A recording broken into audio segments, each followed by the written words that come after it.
चुनाव की प्रक्रिया है, जो वोट का समीकरण है, वह तो एनडीए के साथ है।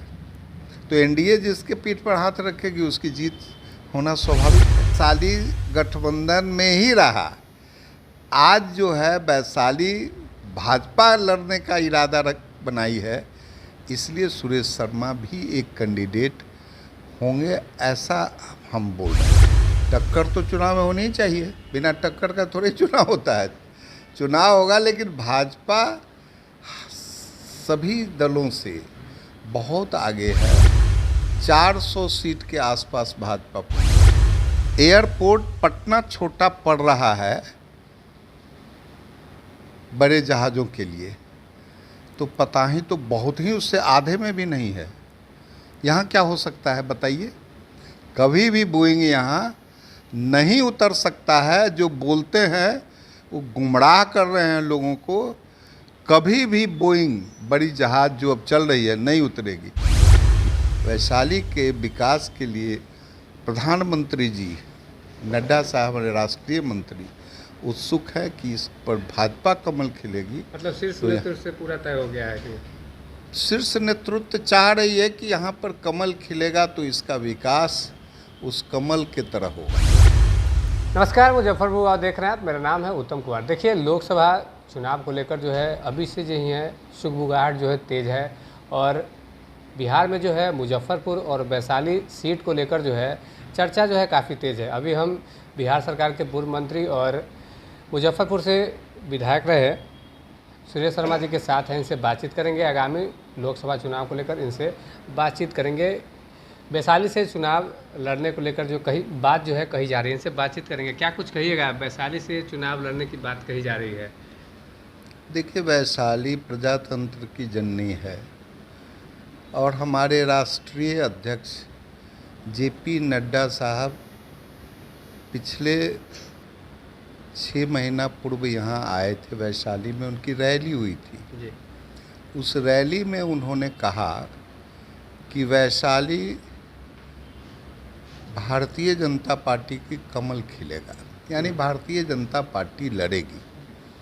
इसके पूर्व वह गठबंधन में हमेशा सीट जाते रहा है और गठबंधन के लोग जीतते रहे हैं, हारते रहे हैं, लेकिन इस बार भारतीय जनता पार्टी अपने कमल वहाँ खिलाने के चाह रहा है और भारतीय जनता पार्टी ही वहाँ से चुनाव लड़ेगी। चुनाव को लेकर अभी क्या कुछ तैयारी चल रही है, मतलब आपकी तरफ से? देखिए, चुनाव की तैयारी तो भारतीय जनता पार्टी की सालों भर चलती रहती है, आज भी चल रही है, और थोड़ा अभी ज़्यादा इसलिए हो रहा है कि वोटर लिस्ट समीक्षा हो रहा है, बूथ समीक्षा हो रहा है।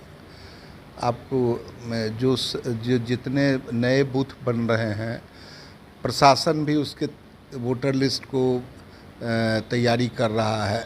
तो पार्टी का भी ये काम है कि उसके साथ साथ अपना काम को करते रहे, ताकि चुनाव में किसी भी परिस्थिति में भारतीय जनता पार्टी को विजय मिले, इसकी तैयारी चल रही है। अच्छा, एक सवाल ये रहेगा कि वैशाली लोकसभा जो सीट है वो लोजपा का सीट है, और लोजपा एनडीए में भी है और एनडीए के हनुमान कहे जाते हैं। अगर वैशाली का सीट जो है भाजपा में जाता है तो इससे क्या कुछ नुकसान होगा? चिराग छिटकेंगे, क्या कुछ होगा? देखिए, सब चीज़ मिल बैठ करके तय किया जा रहा है, कोई न छिटकेंगे। सब लोग तो इसी में आके आ रहे हैं, छिटकने का कहाँ प्रश्न है।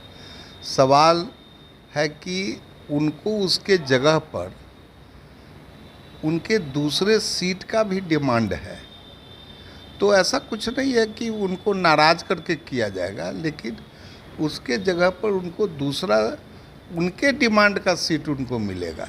सर्वसम्मति से बातचीत होगी। कोई ऐसा नहीं है कि किसी को नाराज़गी किया जाएगा। उनको 6 सीट मिलता रहा है, तो 6 सीट वो मांग रहे हैं, और 6 सीट में अदल बदल होने की 1-2 सीट की संभावना बन रही है, जैसा कि हम लोगों को जानकारी मिली है। अच्छा, एक सवाल ये रहेगा कि वहाँ जो है एनडीए के ही सांसद हैं, और कई धुरंधर जो है वहाँ से चुनाव लड़ने की मतलब जो बात जो सामने आ रही है, जैसे मुन्ना शुक्ला ने भी कहा कि वो भी जो है वहाँ से चुनाव लड़ेंगे, आप भी कह रहे हैं कि वहाँ से चुनाव लड़ेंगे। क्या कुछ होगा? चुनाव आप भी लड़ सकते हैं, आपको कोई मना करेगा? आप पत्रकार हैं, कहिए चुनाव लड़ेंगे। लड़ने का अधिकार सबको है। एनडीए भाजपा किसको टिकट देती है, महागठबंधन किसको टिकट देती है, ये महत्व का बात हो सकता है। चुनाव हम लड़ेंगे तो कौन नहीं चाहता है कि हम चुनाव लड़ें, जीते, एमपी बने। ये तो हर का इच्छा होना चाहिए, स्वाभाविक है, मनुष्य का ये स्वभाव है कि हम बने। लेकिन जो चुनाव की प्रक्रिया है, जो वोट का समीकरण है, वह तो एनडीए के साथ है। तो एनडीए जिसके पीठ पर हाथ रखेगी उसकी जीत होना स्वाभाविक है। अच्छा, एक सवाल ये पूछेंगे कि मुजफ्फरपुर से आप विधायक रहे हैं, बिहार सरकार में मंत्री बने और लोगों का जो है सेवा किए, और अभी जो एकाएक जो है मतलब आप वैशाली जाने का सोच रहे हैं। देखिए, आपको मालूम नहीं होगा, हमारा घर हमारे वैशाली में पड़ता है। ये हमारी कर्म भूमि है मुजफ्फरपुर। और 94 में जब भाजपा का बीजारोपण हुआ था, उस समय एमपी हमें ही लड़ाया गया था 94 में वैशाली से। और उसके बाद वैशाली गठबंधन में ही रहा। आज जो है वैशाली भाजपा लड़ने का इरादा बनाई है, इसलिए सुरेश शर्मा भी एक कैंडिडेट होंगे, ऐसा हम बोल रहे हैं। क्या लगता है चुनाव में टक्कर होगी?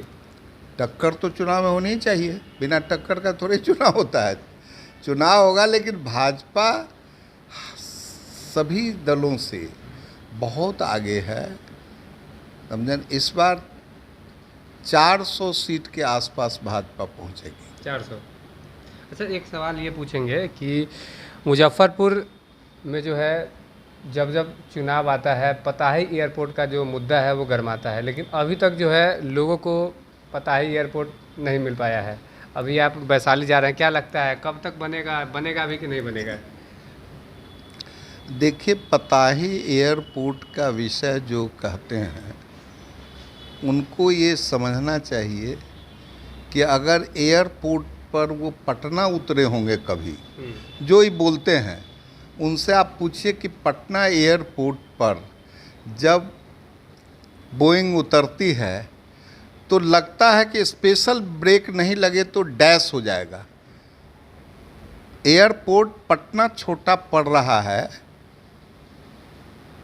बड़े जहाज़ों के लिए, तो पताही तो बहुत ही उससे आधे में भी नहीं है।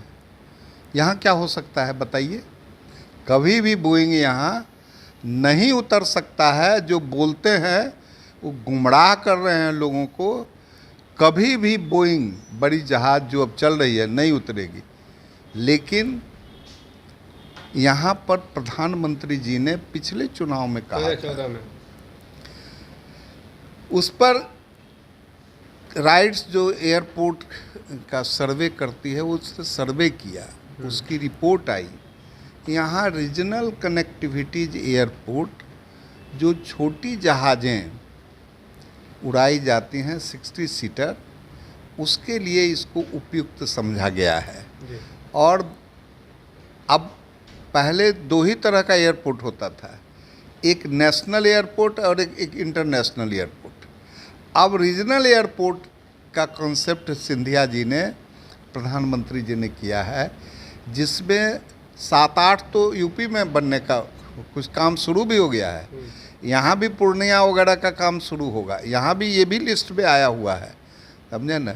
ये टेबल पर नाम जो लिखा हुआ है, ये कंपनी की उससे वार्ता चल रही है कि रीजनल एयरपोर्ट बनाने का। छोटी जहाज़ें उड़ेगी जो बड़ी जहाज़ को कनेक्टिविटीज़ देगा। बड़ी जहाज़ के लिए जो जगह चाहिए, 350 एकड़ ज़मीन चाहिए, जो उत्तर बिहार में मुजफ्फरपुर के इर्द गिर्द में पॉसिबिलिटी नहीं है। अच्छा, वैशाली में अभी तक क्या कमी आपको दिखाई दी कि आप जो है वहाँ से चुनाव लड़ने का सोच रहे हैं? देखिए, कमी दिखाई दी ये बात तो नहीं हम कह सकते हैं, लेकिन वैशाली का डेवलपमेंट होना चाहिए।